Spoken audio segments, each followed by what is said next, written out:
హల్లెలూయా. దేవుడి నామంలో కూడొచ్చిన మీ అందరికీ నా వందనాలు తెలియజేసుకుంటున్నాను.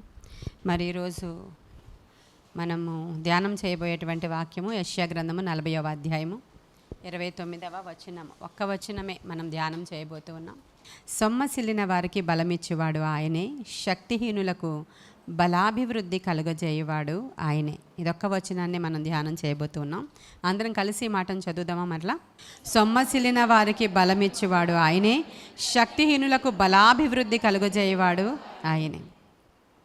ఈ మాట జనరల్గా మనం చదువుకుని వెళ్ళిపోతూ ఉన్నప్పుడు సొమ్మసిల్లే వారికి దేవుడు బలమిస్తాడంట, శక్తిహీనులకు దేవుడు బలాభివృద్ధి కలుగజేస్తాడు అని జనరల్గా చదువుకుని వెళ్ళిపోతాం మనం. ఈ మాటలో ఉన్నటువంటి గొప్ప పవర్ ఉంది ఈ మాటలో. ఎందుకంటే బలము తనదని సెలవిచ్చాడంట దేవుడు. బలం ఎవరిది?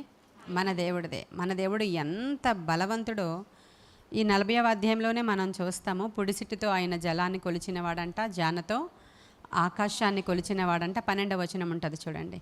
భూమిలోనున్న కొలపాత్రలో మట్టిని ఉంచాడంట, త్రాసులో పర్వతాలను తూచాడంట. ఆయన ఎంత శక్తిమంతుడో ఎంత బలవంతుడో మనకి తెలుసు. మనకి తెలిసే ఉంది అనే సంగతి కూడా దేవుడికి తెలుసు. అవును కదా? 40:28వ వచనంలో చూస్తే యెషయా ఇక్కడ మాట్లాడుతూ అంటాడు, ఈ విషయాలన్నీ మీకు తెలియదా? మీరు వినలేదా? బూదిగంతములను సృజించిన యెహోవా నిత్యుడగు దేవుడు అనేటువంటి మాట మీరు ఎప్పుడు వినలేదా అని అడుగుతున్నాడు ఆయన మనల్ని. ఈరోజు విన్నామా మనం? మీరు ఎప్పుడు వినలేదా? ఈ సంగతులు మీకు తెలియవా అని అడుగుతున్నారు ఈయన. అంటే ఈరోజు ఒక ప్రశ్న అడుగుతున్నాడు దేవుడు మిమ్మల్ని అందరినీ. ఈరోజు చాలామంది ఇంకా రాలేదు, వాళ్ళని కూడా అడగాలనుకున్నాడు ఆయన, కానీ రాలేదు వాళ్ళు. సాయంత్రం రేపు పొద్దున్న అడుగుతారు ఆయన వాళ్ళని. మీకు మీ దేవుడు చాలా గొప్ప దేవుడు అని తెలుసా? తెలుసా అందరికీ?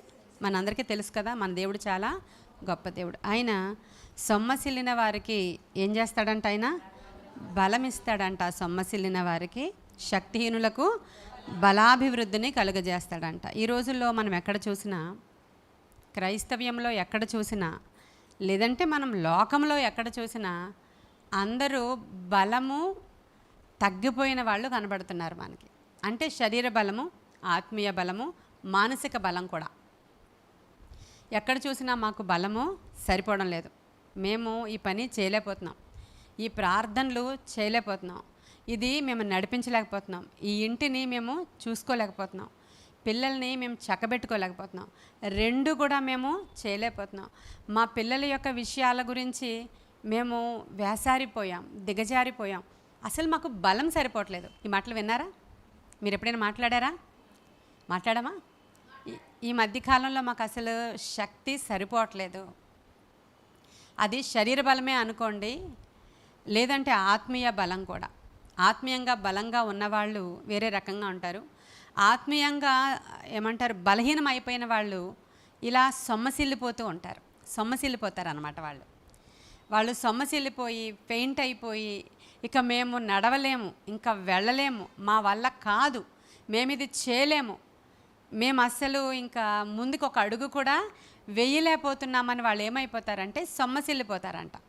ఎప్పుడు అంటే వాళ్ళకి బలం కోల్పోయినప్పుడు. అలాంటి సొమ్మసిల్లిన వారికి దేవుడు ఏం చేస్తాడంట? బలం ఇస్తాడంట అండి. హల్లెలూయా. ఆయన ఎక్కడి నుంచి తీసుకొచ్చిస్తాడు ఆ బలం? ఆయన దగ్గర నుంచి. హల్లెలూయా చెప్పండి. ఆయన బలాన్ని మనకి ఇస్తాడంట. హల్లెలూయా. అప్పుడు మనం సొమ్మసిల్లిపోతామా? ఒక్కసారి ఆలోచించండి మీరు అందరూ కూడా. ఆయన దగ్గర ఉన్నటువంటి బలాన్ని కొంచెం తీసి ఇలా ఇస్తాడట. హల్లెలూయా.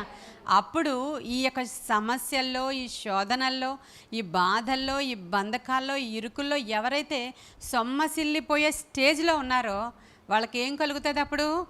మామూలు బలం కాదు. ఈ లోకంలో ఏదో తీసుకుని చాలా బలం పొందుకుందామని తినేసేటువంటి ఆ బలం కాదు. ఇంకా మనం ఏదో బలం కోసం ఎక్స్ట్రావి చేసేటువంటి బలం కూడా కాదు, కానీ ఆయన బలాన్ని ఆయన మనకిస్తాడంట. హల్లెలూయా. లోకంలో చాలా సమస్యలతో చాలామంది ఏడవబడుతున్నారు. మన మటుకు మీకు మీ ఇంట్లో ఉన్న సమస్య మీకు చాలా పెద్దది, మీ ఒంట్లో ఉన్న సమస్య మీకు చాలా పెద్దది. మనం లోకంలో కనుక చూసినప్పుడు ఎలా ఉన్నారంటే దిగజారిపోయిన స్థితిలో భయంకరంగా. ఒక్క రోగి ఇంట్లో ఉంటే, ఒక అనారోగ్యం గల ఒక రోగి ఇంట్లో ఉంటే, ఒక బిడ్డ ఇంట్లో ఉంటే, నిన్న రాత్రి నాకు ఒక ఫోన్ కాల్ వచ్చింది. ఎప్పుడో 16 సంవత్సరాల క్రితం 17 సంవత్సరాల క్రితం నా దగ్గర రక్షణ పొందిన కుటుంబమే అది. తరువాత ఆయన ప్రతాప్ అని, ఆయన కూడా ఒక చర్చి పాస్టర్గా ఉన్నాడు. వాళ్ళకి పాప పుట్టింది. ఆ పాప పుట్టినప్పుడు మన చర్చి మీద ఉన్న అభిమానం వాళ్ళకి, అంటే మన దగ్గర రక్షించబడ్డారు ఆ కుటుంబం అంతా. అయితే రక్షించబడిన అభిమానం, ఆ పాప పుట్టిన తర్వాత వెంటనే ఆ పాపకి నిస్సి అని పేరు పెట్టుకున్నారు వాళ్ళు. నిస్సి అని పేరు పెట్టుకున్నారు. ఆ పాప చాలా బాగుంది, చాలా అందంగా ఉంది, చాలా చక్కగా ఉంది. ఎదుగుతూ ఉన్న క్రమంలో ఇప్పుడు ఇంటర్ చదువుతుంది ఆ పాప. నరము అంటే బ్రెయిన్లో ఉన్నటువంటి ఒక నర్వ్, అక్కడి నుంచి కాలు వరకు ఒక నర్వ్ ఉంటుందంట. బ్రెయిన్ నుంచి కాలు వరకు ఉన్నటువంటి ఒక నర్వ్ ప్రాబ్లం అయింది. దానిపైన ఆ లేయర్ ప్రాబ్లం అయింది. ఎన్ని హాస్పిటల్స్ తిప్పుతున్నారో, రాయవెల్లూరులో ట్రీట్మెంట్ తీసుకుంటున్నారో. ఆ పాప వీల్ చైర్కే పరిమితమైంది. 16 సంవత్సరాలు వచ్చాయి ఆ పాపకు ఇప్పుడు. మరి ఇంటర్ ఎగ్జామ్స్ కూడా తీసుకెళ్ళి ప్రిన్సిపల్ రూమ్లో వీల్ చైర్లోనే కూర్చోపెట్టి ఆ పాపతో అక్కడ రాయించారు. ఏ గ్రేడ్లో ఆ పాప పాస్ అయింది. 10 రోజులు చదువుకుందంట మంచం మీద పడుకొని. అంటే అంతా మంచిగానే ఉంది. అసలు ఆ తండ్రి ఆ సమస్య గురించి నాకు చెప్పలేకపోతున్నాడు అనమాట. అసలు ఏంటి ప్రాబ్లం పాపకి అంటే, కొంచెం చెప్పి నేను చెప్పలేను, తనతో మాట్లాడండి అక్క అని ఇచ్చేస్తున్నాడు అబ్బాయి. అంటే తల్లితో మాట్లాడండి, నేను నా కుమార్తె యొక్క ఈ యొక్క అనారోగ్యం గురించి వివరించి చెప్తుంటే నేను తట్టుకోలేను. కూర్చోలేదు, నించోలేదు, హాఫ్ ఇలా బెండ్ అయి పడుకునే ఉండాలి, నేనే ఎత్తుకుని తీసుకొని రావాలి. ఈ మాటలు తను చెప్తూనే సొమ్మసిల్లిపోతున్నాడు. ఆయన సేవకుడు, పాస్టర్ ఆయన.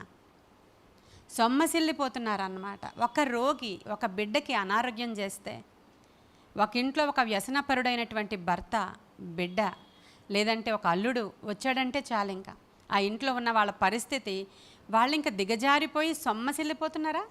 సొమ్మసిల్లిపోతారు. ఇంకా పడుకుంటే పడిపోతే అవ్వదని ఏదో బలం తెచ్చుకొని లేచి మందిరానికి వచ్చి కూర్చుంటున్నాను తప్ప మనం ఇంకా నిరీక్షణ లేని అన్యులైతే వారి పరిస్థితులు భయంకరంగా ఉన్నాయి. అయితే నేను ఈరోజు ఏర్పరచబడిన దేవుని బిడ్డలతోనే మాట్లాడుతున్నాను. ఇక్కడ కూర్చున్న మనం అవ్వచ్చు, బయట ఉన్నటువంటి భయంకరమైన పరిస్థితులు అవ్వచ్చు, ఎటువంటి సమస్యలు, శోధనలు. ఒకరోజు సమస్య సరే తట్టుకుంటాం, 2 రోజులు తట్టుకుందాం, వారం రోజులు తట్టుకుందాం. క్యాన్సర్ పేషెంట్ ఉన్నటువంటి హౌస్ ఉంది. చెప్తారు డాక్టర్ గారు ముందే, డేస్ అలా పాస్ అవుతూ ఉంటాయి. ఆ ఇంట్లో ఆ సమస్యలిపోతారు అన్నమాట. ఆ సమస్య నిమిత్తమే ట్రీట్మెంట్ ఇప్పించి ఇక వాళ్ళకి అసలు దేవుడు ఉన్నారా? దేవుడు కలగజేసుకుంటాడా? దేవుడు పట్టించుకోడా? అసలు మరీ ఇంత శ్రమ పెట్టేస్తాడా దేవుడు అని అలాంటి ఒక సమస్య ఇంట్లో ఉంటే భయంకరమైన టార్చర్ వాళ్ళు అనుభవిస్తూ సొమ్మసిల్లిపోతూ ఉంటారు. వాళ్ళ బలం దిగజారిపోతూ ఉంటుంది. అది మానసిక బలం అనుకోండి, శరీర బలం అనుకోండి, ఆత్మీయ బలం అనుకోండి, ఆర్థిక బలం కూడా, ఇవన్నీ కూడా పూర్తిగా దిగజారిపోతూ ఉంటాయి అన్నమాట. ఆ సమయంలో సొమ్మసిల్లిపోతున్న వారి దగ్గరికి వచ్చి యెషయా ఏమంటున్నాడంటే, ఇజ్రాయేలీలు ఇలాంటి స్థితిలో ఉన్నారు. ఇజ్రాయేలీలు ఎందుకున్నారంటే వారు చేసిన తప్పిదాలను బట్టి వాళ్ళు అలా ఉన్నారు. వాళ్ళ దగ్గరికి వచ్చి ఆయన అంటున్నాడు, నీవెప్పుడు వినలేదా? నీకు తెలీదా దేవుని గురించి అని అడుగుతున్నాడు ఆయన. ఇప్పుడు మనమే అవ్వచ్చు, యూట్యూబ్లో వింటున్నటువంటి క్రైస్తవులు అవ్వచ్చు. వాళ్ళు విన్నారా దేవుడి గురించి? విన్నారు. ఆయన గురించిన సంగతులు వాళ్ళకి తెలుసు. కాబట్టి ఈరోజు కేవలము మరి అల్పురాలనైనా నా ద్వారా వాళ్ళతో మాట్లాడుతున్నారు దేవుడు. ఏమనంటే, మీరు తెచ్చుకునేటువంటి బలము, మీకు ఇవ్వబడిన బలము అది ఆర్డినరీది కాదు, ఆయన బలం. అది ఆయన మందిరం ఆవరణలోనికి ఎప్పుడైతే మీరు వచ్చి కూర్చున్నారో, ఆ పరిస్థితుల వల్ల నీవు సొమ్మసిల్లే స్టేజ్లోనికి వెళ్ళిపోకుండా ఆయన బలాన్ని మనకి ఇచ్చినప్పుడు అది అద్భుతంగా ఉంటుంది. అది అనుభవించిన వారికి అది ఖచ్చితంగా తెలుస్తూ ఉంటుంది. ఇక అన్నీ ఉద్యోగ సమస్య ఉంటుంది ఒక్కొక్కరికి. ఇప్పుడు కాకపోతే ఇప్పుడు మంచి ఉద్యోగం వస్తుంది అని ఏదో 10,000 రూపాయల జీతానికి జాయిన్ అవుతాడు ఒక అబ్బాయి, చదువుకుంటాడు ఇంజనీరింగ్ వరకు. 10,000 ఏదో పర్వాలేదులే, అందాక దీంట్లో ఫస్ట్ జాయిన్ అవుదామని. ఆ తర్వాత ఇంకెంతకీ రాదు ఉద్యోగం. ఈ లోపల అతనికి వయసు వస్తుంది, వివాహం అవుతుంది, బిడ్డలు కలిగేస్తూ ఉంటారు. సరిపోదు, ఇది సంపాదన సరిపోదు. ఎలా వెళతారు వాళ్ళు? గెటాన్ అవ్వడానికి అసలు అవ్వదు. సొమ్మసిల్లిపోతూ ఉంటారు వాళ్ళు. ఇంకా దేవాని వాగ్దానం ఉంది మా పక్షంగా. ఏంటయ్యా ఇది? ఏంటయ్యా? వాళ్ళు వెళుతున్నటువంటి మార్గం వాళ్ళకి చాలా కష్టంగా అనిపిస్తూ ఉంటుంది. ఒకానొక దినాన్ని విసుగొచ్చేస్తుంది దేవుని మీద. వాళ్ళు ఫ్రస్ట్రేట్ అయిపోతూ ఉంటారు అన్నమాట. ఇది సొమ్మసిల్లిపోవడం అంటే. ఇంకా బిడ్డలు కలగడం గురించి ఎదురు చూసి ఆ విధముగా వాళ్ళు బలహీన పడిపోతూ ఉంటారన్నమాట.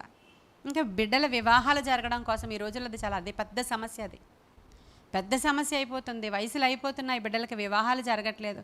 పిల్లలకి 25 ఏళ్ళు, 30 ఏళ్ళు, 35 ఏళ్ళు అలా పెరిగిపోతూ ఉన్నాయి. సరైన సంబంధం రావట్లేదు. ఆ ఇంట్లో అన్నీ ఉండొచ్చు, అన్నీ కలిగి ఉండొచ్చు.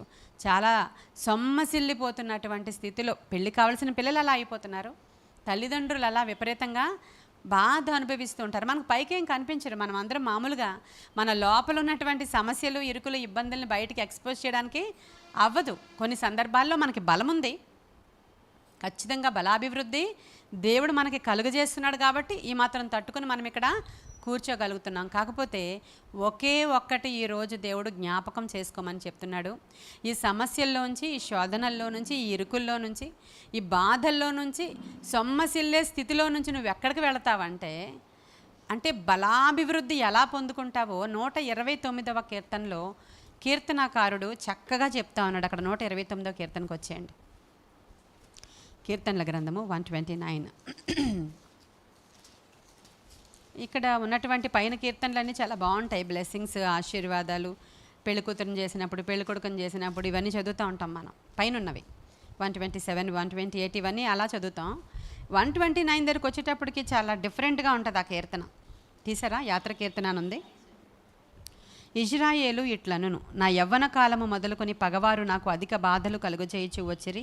నా యవ్వన కాలము మొదలుకొని నాకు అధిక బాధలు కలుగజేయచ్చు వచ్చిరి, అయినను వారు నన్ను జయింపలేకపోయిరి. హల్లెలూయా. ఇది ఇజ్రాయేల్ కంట్రీ గురించి మాట్లాడుతున్నటువంటి మాటలు అన్నమాట. ఎవరి గురించి? ఇజ్రాయేలు కంట్రీ గురించి మాట్లాడుతున్నటువంటి ఒక చిన్న కీర్తన అది. దాంట్లో పెద్ద మెసేజ్. ఇజ్రాయేల్ కంట్రీ గురించి ఈ కీర్తనాకారుడు, అంటే వాళ్ళ యాత్ర కీర్తనల్లో ఈ మాటలు వాళ్ళు మాట్లాడుతూ, యవ్వన కాలం మొదలుకొని పగవారు, అంటే మన మీద పగబెట్టుకున్నవారు, మనల్ని శోధించేవారు, మనల్ని చంపాలని చూసేవారు పగవారు వాళ్ళు. అలాంటి పగవాళ్ళట యవ్వన కాలము, అంటే యవ్వన కాలము అంటే జస్ట్ మనకు ఊహ తెలిసిన దగ్గర నుంచి. మీలో కొంతమంది ఉన్నారు ఇలాంటి వాళ్ళు. మీకు ఊహ తెలిసిన దగ్గర నుంచి సమస్య మీద సమస్య, శోధన మీద శోధన, ఏడుపు, ఇంట్లో బాధలు, ఇరుకులు, ఇబ్బందులు. ఊహ తెలిసిన దగ్గర నుంచి ఇంటి దగ్గర అలా పడొచ్చామండి. మళ్ళీ పెళ్లి చేసుకొని వచ్చాము, ఇక్కడ అవే. ఆ తర్వాత ఇంకా మేము అలా ముందుకు వెళుతున్నాం, మళ్ళీ పిల్లలతో అదే బాధపడుతున్నా నేను.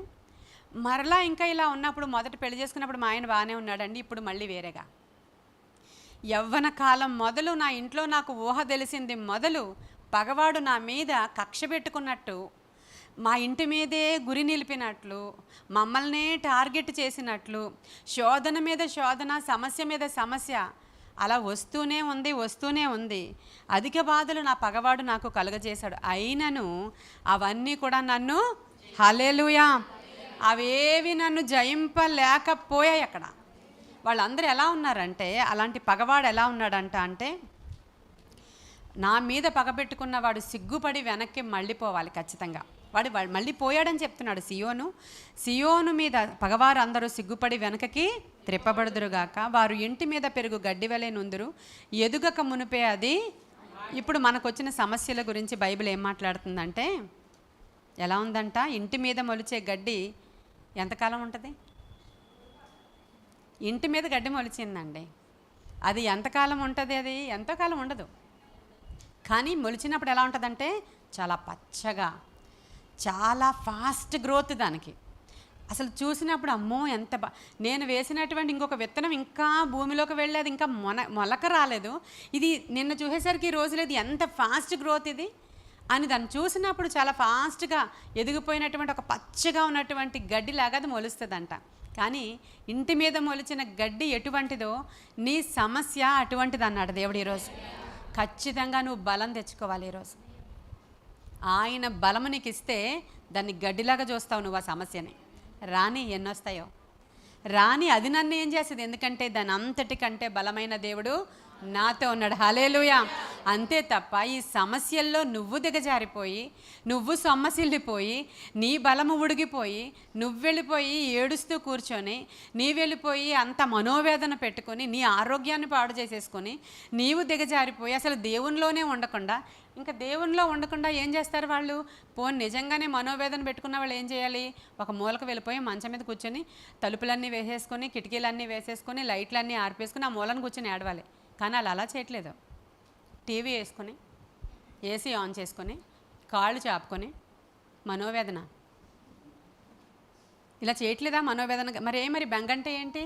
కొత్త కొత్త డ్రెస్సులు కొనుక్కొని బాగా తయారైపోయి, అంటే ఆల్టర్నేట్ అలా బీచ్కి వెళ్ళొచ్చి, అలా పార్క్కి వెళ్ళొచ్చి, మనసు బాగోలేదని ఇలా చేస్తుంది క్రైస్తవ్యం. అదా మనోవేదన? నీవు నిజంగా దిగజారిపోయి సొమ్మసిల్లే స్థితిలో ఉంటే అసలు నీకు అపవాది ఏం చేస్తున్నాడు? బాగా తయారవు, ఇంకా బాగా తయారవు, బాగా జంతువులు వండుకొని తినే. అంటే కొంతమందట రిపోర్ట్స్ ప్రకారం మనోవేదనతో ఉన్నవాళ్ళు వెయిట్ ఎక్కువ పెరిగిపోతారంట. ఎందుకంటే ఏం చేయాలో తోచక తినేస్తుంటారంట. ఇదంట మనోవేదన అంటే ఈ రోజుల్లో. ఒకవేళ నువ్వు అలా ఉన్నావేమో ఒకసారి చూసుకోండి. దేవుని దగ్గర, ప్రార్థన దగ్గర మాత్రం విసిగిపోయినట్లు బిల్డప్లు ఇస్తున్నారు. విసిగిపోయాం, ఇంకెంతకాలం చేయం ప్రార్థన, ఎంతకాలం చేయం, ఎలా అయినా అదే పరిస్థితి ఉంది, మేము ప్రార్థన. మరి నువ్వు కొత్త డ్రెస్సులు కొనుక్కోవడం మానేసావా? టీవీ చూడడం మానేసావా? ఎంటర్టైన్మెంట్ మానేసావా? దగ్గర ఉన్న పెళ్ళిళ్ళకి వెళ్ళడం మానేసావా? ఫంక్షన్కి వెళ్ళడం మానేసావా? అంటే లేదు, అవన్నీ చేస్తూనే ఉన్నావు. దాన్ని మనోవేదన అంటున్నావు. మళ్ళీ ఇక్కడ కూర్చొని అసలు మాకు ఎంతో మానసిక వేదన లోపల ఉంది అంటున్నావు. అంటే అర్థం చేసుకోవాలి, శాతాను ఒడిలో వాళ్ళు ఆల్రెడీ వెళ్ళి కూర్చుండిపోయారు. అక్కడ కూర్చుండిపోయారు. దేవుని దగ్గరికి వచ్చేటప్పుడు మాత్రం వాళ్ళకి బలం సరిపోవట్లేదంట. నీవు చూస్తున్నటువంటి ఆ సమస్య గడ్డి పరక లాంటిది. నీవు అదే గనుక అదర్ సైడ్ వెళ్లకుండా నువ్వు ఇదే దేవునిలో నువ్వు వచ్చినప్పుడు మొదటి ప్రేమతో ఎలా ఉన్నావో అదే బలముతో గనక నీవు కొనసాగు. ఆయన ఎలా నిలవబెడతాడంటే నీ ముందర నీ శత్రువులు మట్టిలోకి వెళ్ళిపోతారండి. నీవు చూచుచుండగానే ఆ సమస్య మట్టిలో కప్పెట్టబడుతుంది.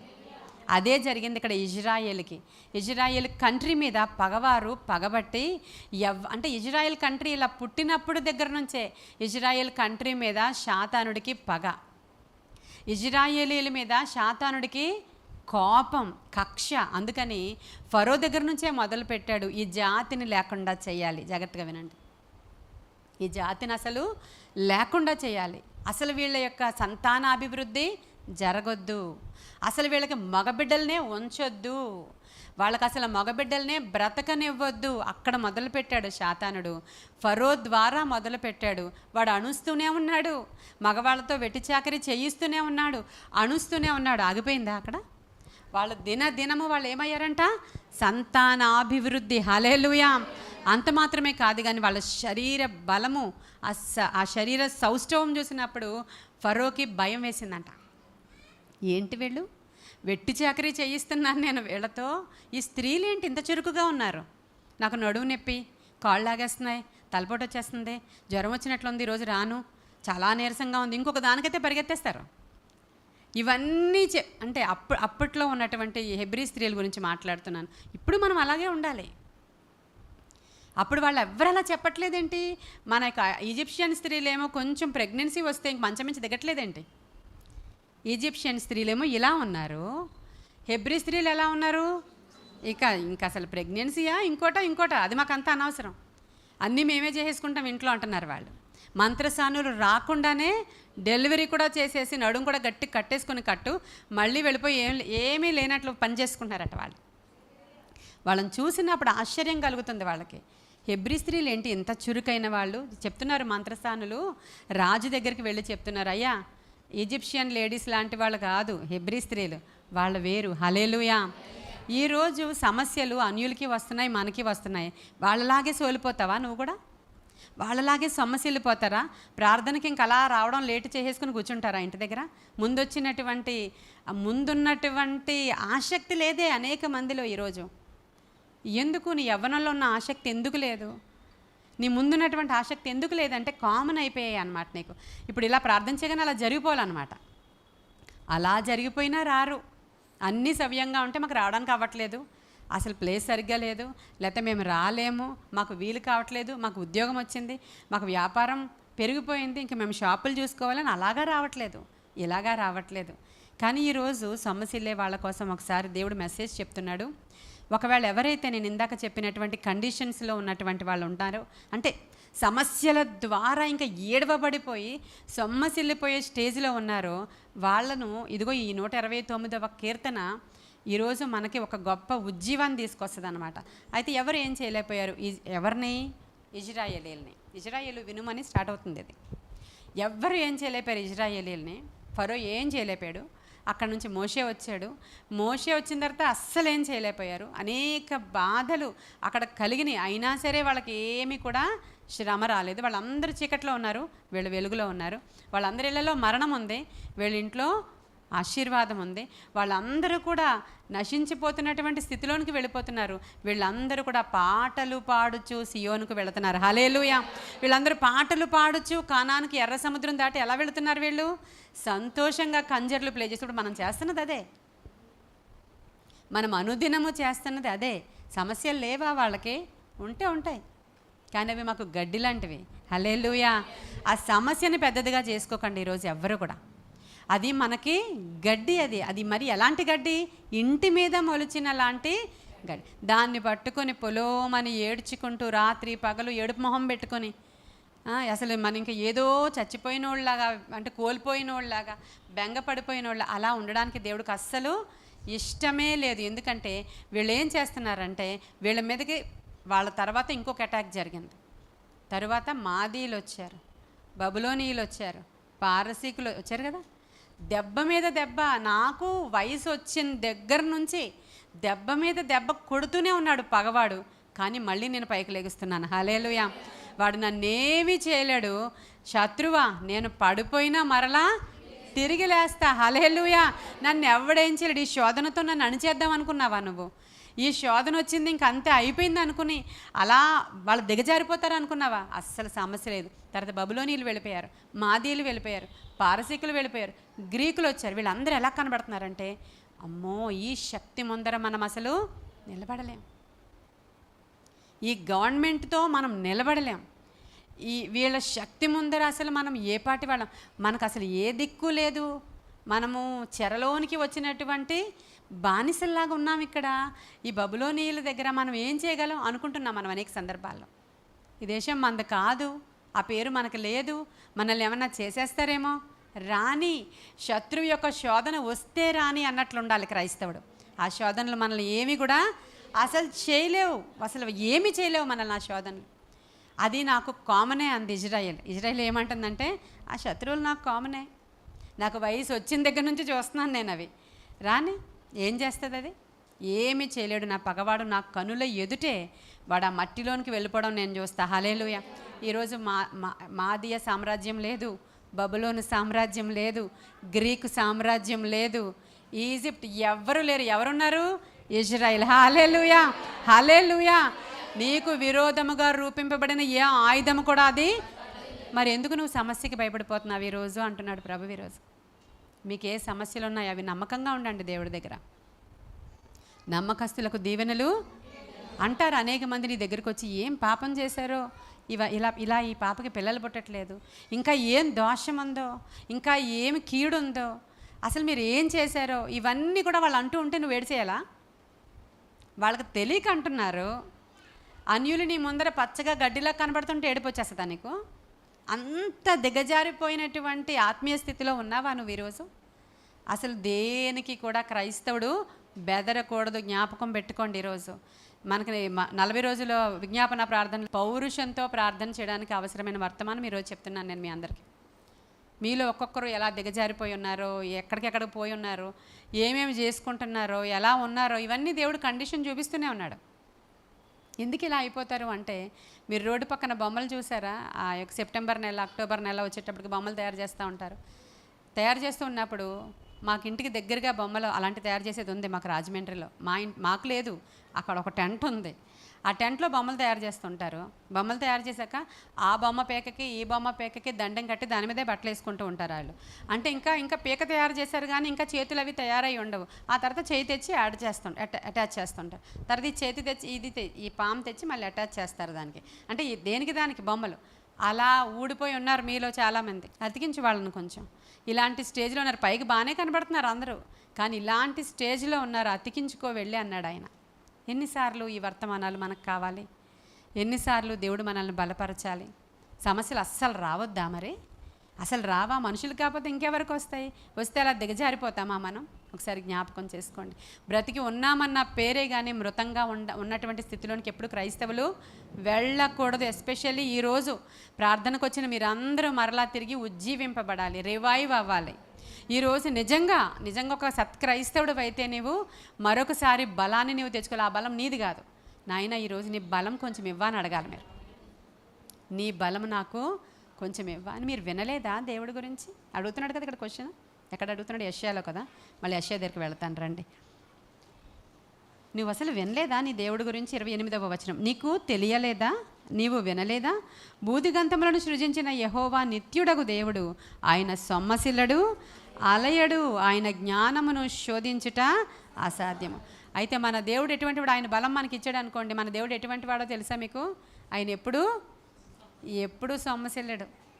మన దేవుడి యొక్క స్పెషాలిటీ అది. సొమ్మసిల్లిపోతాం. ఎప్పుడు సొమ్మసిల్లిపోతాం? పని చేసి మామూలుగా డే అంతా మనం పరిగెత్తి పని చేసి అలా తిరిగి ఇలా తిరిగి ఆ పనులు చేసి ఈ పనులు పని చేసే వాళ్ళ గురించి మాట్లాడుతున్నానే, ఇంట్లో మామూలు కూర్చునే వాళ్ళ గురించి మాట్లాడట్లేదు. కొంచెం అటు ఇటు పనులు, కొంచెం శరీరానికి అది పనులు చేస్తారు కదా, అలాంటి వాళ్ళ కోసం. అలా తిరిగి డే అంతా అయిపోయిన తర్వాత ఇంకా లాస్ట్ అన్నం తినేసిన తర్వాత అమ్మా అని సొమ్మసిల్లిపోతాం కదా మనం. అప్పుడు మంచి నిద్ర వచ్చేస్తుంది. అవునా? వస్తుందా? ఇలా ఏమి శరీర శ్రమ లేని వాళ్ళకి నిద్ర రాదు. రాత్రిపూట ట్యాబ్లెట్ వేసుకోవాలి నిద్రకే. అప్పుడు నిద్ర వస్తుంది కదా. సొమ్మసిల్లిపోయి నిద్రపోతాం, ఆదమరిచి నిద్రపోతాం కదా. మన దేవుడికి అది లేదంట. హల్లెలూయా. ఆయన ఎంత పనైనా చేస్తాడు. సొమ్మసిల్లడు, అలయడు, కునుకడు. హల్లెలూయా. ఆ బలం నీకు ఇస్తాడంట. కావాలా? హల్లెలూయా. ఆ బలం మనకు కావాలి.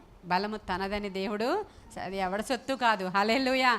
ఎవడి సొత్తు కాదు, అది నాది. హల్లెలూయా. ఆ బలము మనకిస్తే మనం ఈ సమస్యల నుంచి బయటికి వచ్చినా రాకపోయినా మనం మాత్రం మంచి బలంతో ముందుకు వెళుతూ ఉంటామండి. ఈ బలం ఎక్కడి నుంచి వచ్చింది వీళ్ళకని అందరూ అడుగుతారు మనల్ని చూసినప్పుడు. అప్పుడు ఏమైపోతుందంట శత్రువు? ఇక్కడ మళ్ళీ 129 దగ్గరికి వచ్చేయండి. వారి ఇంటి మీద పెరుగు గడ్డి వెల నుందురుగాక, ఎదుగక మునిపే అది అసలు ఇంకా ఎదగక్కర్లేదు పక్కన. అది ఎదగకుండానే అది ఏమైపోద్ది? వాడిపోతుందంట. కోయువారు తన గుప్పిలినైనను, పనులు కట్టువాడు తన ఒడినైనను దానితో నింపు. ఇంకేంటి చేస్తాడు? కోయువాడు తన గుప్పిలితో కోయడానికి లేదు, పనులు కట్టేవాడు తన ఒడిలో దాన్ని నింపుకోవడానికి కూడా లేదు. అప్పుడు దారిన పోవువారు యెహోవా ఆశీర్వాదము నీ మీద ఉండునుగాక అంటే అప్పుడు నువ్వేమనాలంట? యెహోవా నామమున మేము దీవించుచున్నాము అనాలంట. హల్లెలూయా. అలా అనకయుందురు అని ఉంది ఇక్కడ. కానీ అక్కడ ఇజ్రాయేలీలకి ఎలా ఉంటుందంటే, అంటే బోయజు దగ్గర మనం చూస్తాం, దేవుడు నిన్ను దీవించిన గాక అని వాళ్ళు అంటారు. అప్పుడు దేవుడు మిమ్మల్ని ఆశీర్వదించిన గాక అంటాడు ఆయన. అలాంటి గొప్ప ఆశీర్వాదం మన జీవితంలోనికి రాబోతూ ఉంది, వచ్చింది, వస్తుంది, అనుభవిస్తున్నాం మనం. ఇందాక నేను చెప్పిన సమస్యలు చెప్పానే చాలామందివి. అలాంటి పేషెంట్స్ ఎవరన్నా మీ ఇంట్లో ఉన్నారా? అలాంటి యవ్వనస్తులైన బిడ్డలు ఉన్నారా? అందుకు దేవునికి వందనాలు కదా. అలాంటి క్యాన్సర్ పేషెంట్తో నీ తల్లిదండ్రి పడుకొని ఉన్నారా? లేదు కదా. దేవునికి వందనాలేనా? ఇంకెందుకు అలాంటి మాటలు మనం చెప్పుకోవడం? కానీ అలాంటి నా నోటి నుంచి చెప్తున్నాను. మామూలుగా వ్యసన పరులైన వాళ్ళు, తాగేసి ఇంటి దగ్గరికి వచ్చి కొట్టేవాడు, అస్సలు 5 పైసలు ఇంటికి తెచ్చి ఇవ్వలేని భర్త, తిరుగుబోతువాడు, వ్యభిచారి, ఇలాంటి వాళ్ళు ఉన్నారా? లేరు కదా. సమస్య మనం తట్టుకునే సమస్య చిన్నదే దేవుడు మనకి అలౌ చేశాడు. అది మనం తట్టుకోగలుగుతున్నాం. తిండి ఉంది, బట్ట ఉంది, ఆరోగ్యం ఉంది. ఆ రోజుకి కావలసిన అవసరత ఆ రోజుకి తీర్చబడుతుంది. ఒక అప్పే నీ మీద ఉండని, అది గడ్డి, అది ఖచ్చితంగా తీర్చబడుతుంది. అది మన కన్నులు ఎదుటే మరుగైపోద్ది. అది కన్నులు ఎదుటే మరుగైపోద్ది. దాన్ని చూసుకొని ఏడుస్తావేంటి? బిడ్డ వ్యసనపరుడే, పోరాడు వాడితో. పోరాడు ప్రార్థనలో. మొన్న ఆదివారం చెప్పాను, నువ్వు పోరాడేది శాతానుతో, అంధకార సంబంధులకు, దురాత్మ సమూహాలతో. అది నీ కొడుకుతో కాదు. వాడిని అక్కడే ఉండని, వాడిని అక్కడ పెట్టి నీవు పోరాడు, ప్రార్థన చేయి. వాడు ఓడిపోతాడు ఖచ్చితంగా. అసలు వాళ్ళు లేకుండా పోయారు. ఈరోజు ఇజ్రాయెల్ కంట్రీ అలాగే ఉంది. నువ్వు అలాగే ఉంటావు. హల్లెలూయా. నిన్ను ఏ సమస్య కదల్చజాలదని దేవుడు ఈరోజు గట్టిగా చెప్తున్నాడు మీతో, చాలా గట్టిగా. ఈరోజు యూట్యూబ్ ద్వారా వింటున్న వాళ్ళందరూ కూడా ఈ వాక్యము ద్వారా వాళ్ళు ధైర్యం తెచ్చుకోవాలని నేను ఆశపడుతున్నాను. ఒకవేళ మీ ఇంట్లో అలాంటి పేషెంటే ఉన్నా, సమస్య ఉన్నా, వ్యసనమే ఉన్నా, బాధే ఉన్నా, బంధకమే ఉన్నా, కొన్ని రోజులే అది, కొన్ని రోజులే. వాళ్ళ సమస్య వచ్చినప్పుడు అటు ఇటు కొంచెం కొట్టుకుంటుందేమో ఆ కంట్రీ, ఆ తర్వాత మళ్ళీ అది అలాగ స్టాండ్ బై అయి ఉంటుంది. హల్లెలూయా. వాళ్ళ మీదకి వచ్చిన వాళ్ళందరూ ఈరోజు నిజంగానే ఏ రాజ్యము, మాదీయ పారసిక రాజ్యాలు లేవు అసలు అక్కడ. అమాలేకీలు మీ తరతరాలకి కూడా యుద్ధం చేసినా మీదే జయం. ఈరోజు అమాలేకీలు అనే జాతి లేదు వరల్డ్లో, అమాలేకీలు అనే జాతే లేదంట. వాళ్ళని నువ్వు చూడవన్నాడు కదా దేవుడు. ఇంకా కనానీయులు లేరు, వాళ్ళందరినీ పూర్తిగా నేలమట్టం చేసేసాడు దేవుడు. నీ మీదకి వచ్చిన వారు ఎవరిని అలా ఉంచడు ఆయన. అది ఏ సమస్యగా ఉండజాలదు ఖచ్చితంగా. అది మన వ్యక్తిగతంగా మనం చేసుకున్నటువంటి సమస్యలు అవ్వచ్చు, ఏదైనా అవ్వచ్చు. దేవుని దగ్గరికి వచ్చి నమ్మకంగా ఉండండి. అది దేవుని ఆత్మతో నింపబడి దేవుని కొరకు కనిపెడుతూ ఒకే రకంగా భక్తిని మెయింటైన్ చేస్తూ నమ్మకంగా ఉన్న వాళ్ళకి ఏమవుతుందంట, నీకు అనేకమైన సమస్యలు వచ్చినప్పుడు మనుషులు చుట్టూరు అంటూ ఉంటారు, నీకు చాలా దూరంగా వెళ్ళిపోతూ ఉంటారు. అయితే కనబడితే మనం ఏమైనా అడుగుతామేమని భయపడిపోతూ ఉంటారు. ఇవన్నీ జరుగుతున్నప్పుడు మళ్ళీ వాళ్ళని మీరు తిట్టుకోవద్దు. అదంతా కూడా మనం చూడాల్సిన అవసరం లేదు. మనకి బలం వచ్చేదంతా పైనుంచి. హల్లెలూయా. మనకి బలం వచ్చేదంతా పైనుంచి. మన మినిస్ట్రీని చూసి చాలామంది అంటున్నారు వీళ్ళకి ఖచ్చితంగా పైనుంచి ఫండింగ్ ఉందంటున్నారు. వీళ్ళకి పైనుంచి వచ్చేస్తుందండి. మీ పాస్టర్ గారికి లేకపోతే ఆ మెయింటెనెన్స్ ఏంటి, ఆ చర్చ్ ఏంటి, ఇంత ఎక్కడి నుంచి వస్తుంది, పైనుంచే వచ్చేస్తూ ఉండొచ్చు. నిజంగానే బలము నాకు పైనుంచి. హల్లెలూయా. ఆయన బలము, ఆయన ఎలాంటి వాడు మన దేవుడు తెలుసా మీకు? ఈ భూమి మీద ఉన్న బంగారం అంతా అయిందేనంట. హల్లెలూయా. ఈ భూమి మీద ఉన్న వెండంతా అయిందేనంట. ఈ భూమి మీద ఉన్న డబ్బులన్నీ ఆయనవేనంట. ఈ భూమి మీద ఉన్న కొండలన్నీ ఆయనవేనంట. ఈ భూమి మీద ఉన్న సముద్ర జలములన్నీ ఆయనవేనంట. 1000 కొండల మీద గొర్రెలు మేకలు ఆయనవేనంట. ఆయన దగ్గర నుంచి నాకు సపోర్ట్. హల్లెలూయా. హల్లెలూయా. మనందరికీ సపోర్ట్ ఆయన దగ్గర నుంచే. కాబట్టి ఈరోజు ఏ సమస్య అయినా అవ్వండి, అది అప్పే అవనియండి, వ్యాధి అవనియండి, భర్తతోనే అవనియండి, బిడ్డలతోనే అవనియండి, ఒక పెళ్ళే అవనియండి, ఒక బిడ్డలు పుట్టడం అవనియండి, ఏదైనా అవనియండి. ఇంకా నాకు అంతకంటే ఎక్కువ పేర్లు నా వినికిడిలో లేవు ప్రస్తుతానికి ఉన్నవి. అవి ఉంటాయి, ఇంకా సమస్యలు చాలా ఉంటాయి, చెప్పుకోవడానికి వీలు లేని సమస్యలు ఉంటాయి చాలా. అలాంటివి ఎన్ని ఉన్నా కూడా ఈరోజు భయపడడానికి వీల్లేదు. సొమ్మసిల్లిపోవద్దు, దిగజారిపోవద్దు. సొమ్మసిల్లిపోతూ ఒకవేళ ఈరోజు వచ్చావేమో ఇక్కడికి, నీకు బలం ఇచ్చేశాడు దేవుడు. హల్లెలూయా. బలాభివృద్ధి కలుగజేశాడు ఆయన. నీవు ఏమంటారు, సొమ్మసిల్లిపోయానని నేను ఇందాక చెప్పిన వేషాలు ఏమీ వేయకుండా నేను బలంగానే ఉన్నానని ప్రార్థనలకు రండి. That's all. నేను బాగానే ఉన్నాను, బలంగానే ఉన్నాను. శత్రువా పడిపోయాను అనుకున్నావా? ఈరోజు మా పాస్టమ్ గారు చెప్పారు, నేను లేచిపోయాను పైకి. హల్లెలూయా. హల్లెలూయా. అప్పుడు వాడు నా వైపు చూస్తాడు. అప్పుడు నేనేమంటాను, పావతలకి అయిపోయింది కదా, ఏమి చేయలేడు. ఎందుకంటే మన పక్షముగా ఉన్నవాడు లోకములో ఉన్నవానికంటే గొప్పవాడు, అధికుడు, బలవంతుడు, సర్వశక్తిమంతుడు. అట్టి దేవుని యొక్క బలము మనకి అనుగ్రహింపబడునుగాక. అట్టి దేవుని యొక్క పరిశుద్ధాత్మ శక్తితో మనము నింపబడదుముగాక. బలం ఆయనే మనకు బలం ఇచ్చేవాడు. కొన్ని మాటలు దేవుడు మన వెనుకడిలో దీవించునుగాక. ఆమేన్. స్తోత్రములు దేవా, పరిశుద్ధుడానికి వందనాలు. ప్రేమగల మహా గొప్ప తండ్రి నీకు వందనాలు. నీవు మాట్లాడితే నిజంగా ఈరోజు మేము బ్రతికాము. వాటిని పట్టుకుని మేము ఏడవం ప్రభువా, వాటిని పట్టుకుని మేము దిగజారం ప్రభువా.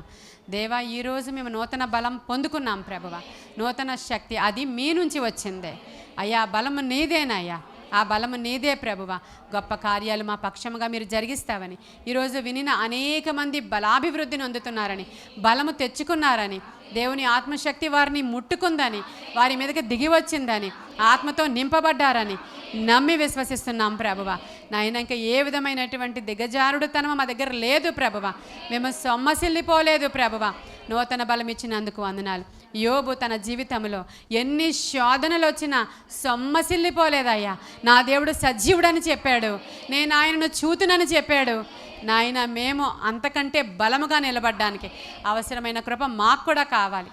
అట్టి కార్యాలు జరిగించి మహిమ పొందుకోమని యేసయ్య శ్రేష్ఠ నామంలో ఈ ప్రార్థనని సన్నిధికి సమర్పిస్తున్నాము తండ్రి. God bless you.